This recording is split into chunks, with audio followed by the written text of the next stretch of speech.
wabarakatuh. Selamat bergabung di video saya. Dan dalam video kali ini saya akan menjelaskan tentang apa itu penjualan angsuran. Nah, pertama-tama perkenalkan, nama saya Hermila Uhar, NIM channel 218378, kelas akuntansi D 2018. Dan langsung saja mari kita simak video ini. Nah, di mana di sini saya akan menjelaskan tentang penjualan angsuran. Di mana penjualan angsuran adalah penjualan yang dilakukan dengan perjanjian di mana pembayarannya dilaksanakan secara bertahap. Yaitu pertama, pada saat barang-barang diserahkan kepada pembeli, penjual menerima pembayaran pertama sebagai dari harga penjualan. Nah, yang kedua, sisanya dibayar dalam beberapa kali angsuran. Untuk melindungi kepentingan penjualan dari kemungkinan yang tidak tepatnya kewajiban-kewajiban oleh pihak pembeli, maka terdapat beberapa bentuk perjanjian atau kontrak penjualan angsuran. Adapun kontraknya yaitu yang pertama, perjanjian penjualan bersyarat. Yang kedua, pada saat perjanjian ditandatangani dan pembayaran pertama telah dilakukan, hak milik dapat diserahkan kepada pembeli, tetapi dengan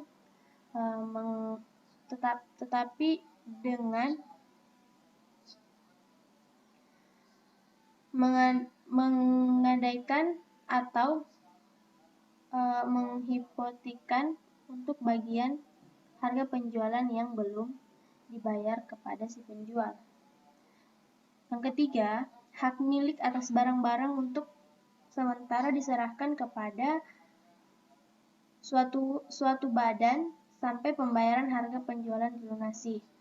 Sedangkan yang keempat adalah beli sewa, di mana barang-barang yang telah diserahkan kepada pembeli. Nah, selanjutnya,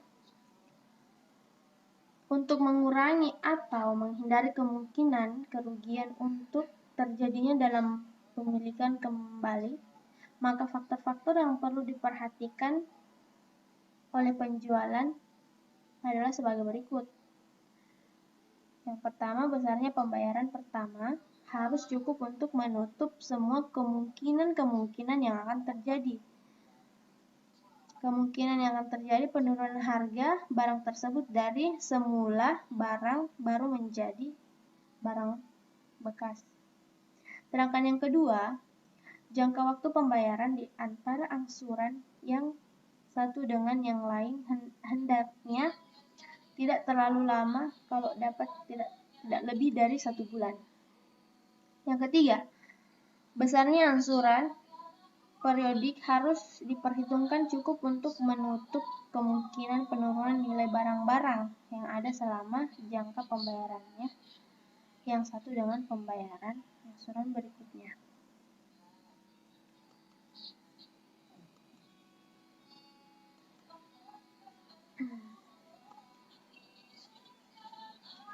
Selanjutnya adalah pengakuan laba kotor dalam penjualan angsuran. Ada dua, yaitu laba kotor diakui untuk periode di mana penjualan dilakukan, atau yang kedua, laba kotor dapat dihubungkan dengan periode di mana realisasi pembayaran terjadi sesuai dengan perjanjian. Seperti yang saya tampilkan di slide. Nah,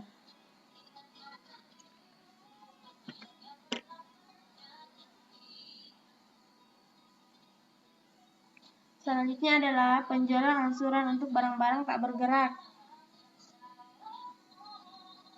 Nah, seperti yang saya tampilkan di slide ini, di dalam metode angsuran seperti tersebut dalam nomor 3 di atas, perbedaan antara harga penjualan dalam kontrak dengan harga pokoknya dicatat sebagai laba kotor.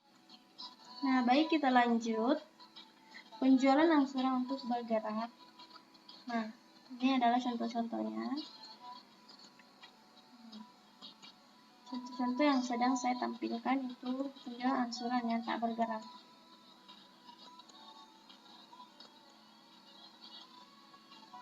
Nah, apabila pembayaran angsuran hipotek dari Tuan Hartono dapat diterima sesuai dengan perjanjian yang ada, maka kedua metode pengakuan laba kotor atas transaksi penjualan angsuran tidak berakibat perbedaan jumlah pendapatan bunga yang diperoleh dalam setiap tahun bukunya. Akan tetapi, laba rugi bersih yang diakui pada setiap tahun di bukunya, metode itu akan tetap berbeda. Nah, selanjutnya ini adalah contoh-contohnya juga. Nah, bisa dilihat teman-teman. Nah, selanjutnya adalah yang terakhir, penjualan angsuran untuk barang-barang bergerak. Prosedur akuntansi untuk penjualan barang dengannya perjanjian angsuran pada dasarnya lama dengan cara-cara yang berlaku bagi harta tetap barang-barang tak bergerak. Dalam mencatat transaksi-transaksi penjualan, perlu untuk membedakan antara penjualan reguler atau regular sales dan penjualan angsuran atau installment sales. Hal ini sangat penting artinya untuk dapat memberikan data bagi penghitungan laba kotor yang diakui sebagai hasil penerimaan pembayaran piutang dari penjualan angsuran. Nah, mungkin untuk video kali ini sampai di sini saja. Jika ada yang salah, mohon dikoreksi dan saya ucapkan banyak terima kasih. Dan saya akhiri dengan wabillahi taufiq wal hidayah. Assalamualaikum warahmatullahi wabarakatuh.